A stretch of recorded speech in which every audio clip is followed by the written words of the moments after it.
পরবর্তী অঙ্কটা লক্ষ্য করো, এখানে একটু বীজগণিতের সূত্র অ্যাপ্লাই করতে হবে। X to the power a by x to the power b আছে, বাইরে a square plus ab plus b square. এখানে একইভাবে x to the power b by x to the power c আছে, বাইরে আছে b square plus bc plus c square. একইভাবে পরে আছে x to the power c by x to the power a, বাইরে আছে c square plus c a plus a square. তাহলে আমরা কি করবো, আগে সূচকের নিয়মটা অ্যাপ্লাই করবো।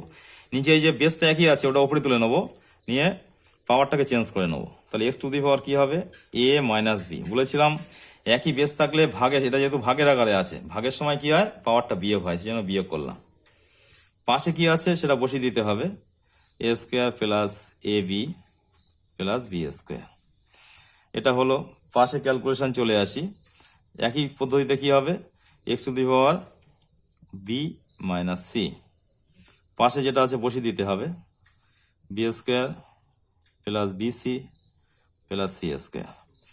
তার পরবর্তীটা কি আছে, একই পদ্ধতিতে x to the power c minus a, পাশে আছে c square plus c a plus a square.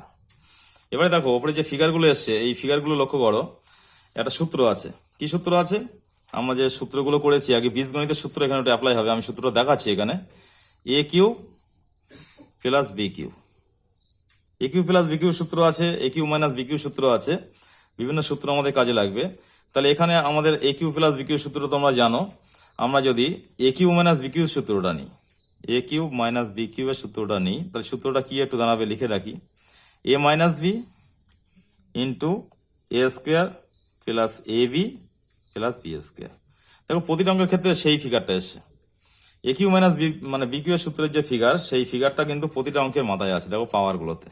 তাহলে আমরা কি লিখতে পারবো এর ক্ষেত্রে, এ minus B into A square plus A B plus b square. তাহলে লিখতে পারবো এ কিউ মাইনাস বি কিউ।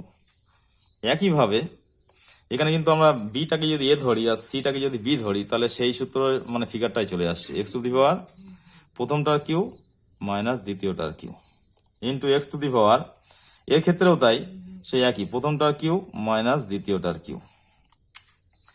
তাহলে এবারে যেহেতু বেসগুলো একই আছে, তাহলে কি হবে, পাওয়ারগুলো সব যোগ হবে, a q minus b q plus এই পাওয়ারটা আছে b q minus c q plus এই পাওয়ারটা আছে c q minus a Q.